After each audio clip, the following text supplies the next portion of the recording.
Hi, I'm Ken Burns. I'm a documentary filmmaker, and this month of April 2011, PBS is rebroadcasting our 1990 Civil War series because this month is also the 150th anniversary of the Civil War. Before the Civil War, when speaking about our country, we would say the United States are, plural. We saw ourselves as a collection of things, a union.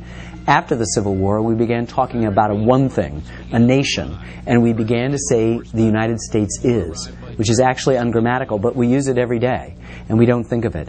I was interested in the series in finding out how that R became an is, and it is a fascinating, utterly American story whose lessons are as relevant today as we feel our unraveling based on issues. Shelby Foote says an interesting thing. I asked him why the Civil War happened, and he said it happened because we failed to compromise. Americans like to think of themselves as uncompromising people, but our greatest strength is compromise, and when it broke down, we killed each other in great numbers. This is the lesson of the Civil War at its heart. Compromise is the essence of democratic conversation, and when that breaks down completely, when you think there are just remedies that can only be solved with a gun, then you move yourself towards what every other country in the world has suffered, which is civil wars that truly divide and conquer a nation. I had wanted for 35 years to take the training I got from still photographers who reminded me quite correctly that there is so much information in a single photographic image, and wake it up, to get inside that and explore the texture, the landscape of that photograph with an energetic and exploring camera eye.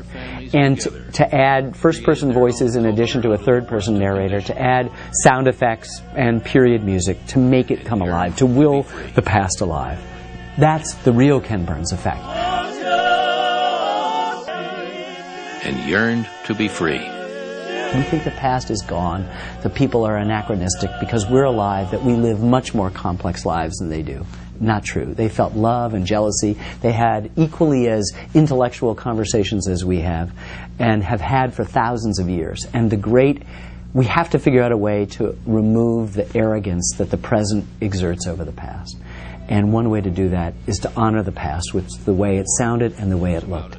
And the way you do that is what's now called the Ken Burns effect, is to get in there and shake that old photograph alive.